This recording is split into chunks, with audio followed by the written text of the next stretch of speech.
नमस्ते दोस्तों, मैं रोनी श्रीवास्तव। दोस्तों, जब भी आप किसी भी टॉपिक को किसी भी टीचर से पढ़ते हैं या सेल्फ स्टडी करके भी उस टॉपिक को समझने की कोशिश करते हैं तो वो टॉपिक एक बार में ही आपके दिमाग में स्टोर नहीं हो जाता है। उस टॉपिक को समय समय पर आपको बार बार दोहराना पड़ता है, जिसे रिवीजन कहा जाता है। अब रिवीजन करने के लिए सबसे ज़्यादा इंपॉर्टेंट क्या है? वो है आपके द्वारा बनाया गया नोट्स। और जैसे ही हम नोट्स के बारे में सुनते हैं तो बहुत सारे लोगों ने हमसे ये कहा होता है कि आपका नोट्स हमेशा आपके ही हाथों से बना हुआ होना चाहिए। अपने आप के हाथों से बनाया गया नोट्स क्या होता है, इस वीडियो में हम जानेंगे और उसके इम्पोर्टेंस को जानेंगे। लेकिन इस बात को जानने से पहले एक बात पर आप ध्यान दीजिए कि बहुत सारे स्टूडेंट ऐसे होते हैं जो कि किसी भी एक पर्टिकुलर टॉपिक से संबंधित बहुत सारे डिटेल नोट्स लिखने में लग जाते हैं। मतलब एक पर्टिकुलर टॉपिक के ऊपर वो पूरी की पूरी राम कहानी लिखने लग जाते हैं।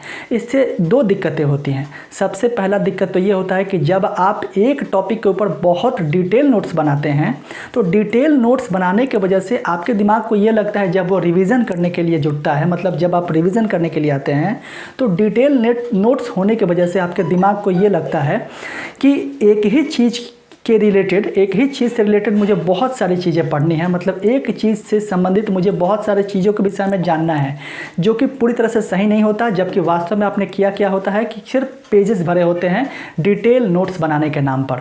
और दूसरी दिक्कत क्या होती है कि जब आप डिटेल नोट्स बनाते जाते हैं तो आपका समय यहाँ पर बहुत ज़्यादा लग जाता है, जो कि आपके लिए बिल्कुल ही उचित नहीं है। क्योंकि अगर आप एक स्टूडेंट हैं तो आपके पास आपके सिलेबस में जितने सारे सब्जेक्ट्स हैं उन पर बराबर अहमियत देते हुए सबको आपको पढ़ाई करना चाहिए। अदरवाइज़ होगा ये कि किसी एक टॉपिक के ऊपर अगर आप नोट्स बनाने में ही बहुत सारा समय लगा देंगे तो फिर आप बाकी के सब्जेक्ट्स को समय पर कब पढ़ पाएंगे। और इसके साथ साथ इसके विपरीत कुछ ऐसे स्टूडेंट होते हैं जो कि बिल्कुल शॉर्ट नोट्स बनाते हैं। शॉर्ट नोट का मतलब सिर्फ कीवर्ड से रिलेटेड नोट्स बनाते हैं। मतलब किसी भी एक टॉपिक को वो पढ़ लेते हैं तो उस टॉपिक से संबंधित सिर्फ बिल्कुल कीवर्ड टाइप के नोट वो बनाना शुरू कर देते हैं, बिल्कुल शॉर्ट नोट बनाते हैं। इससे दिक्कत ये होता है कि जब वो रिवीजन करने के लिए आते हैं तो उन्हें याद ही नहीं आ रहा होता है कि इस पर्टिकुलर पॉइंट के ऊपर मुझे कितनी सारी चीज़ों को पढ़ना था, कितनी सारी चीज़ों को याद रखना था। तो यहाँ भी एक गड़बड़ी हो जाती है।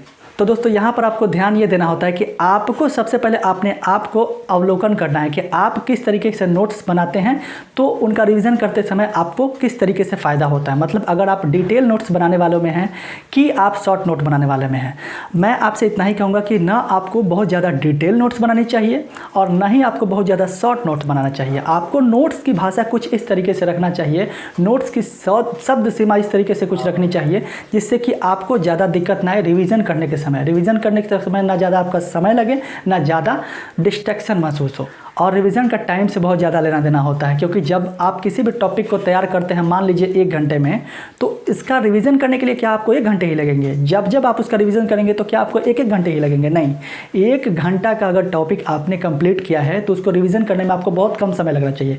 यानी कम समय में आप बहुत सारी चीज़ों को बार बार रिकॉल कर ले और रिमेंबर करके अपने दिमाग में फिट बैठा ले।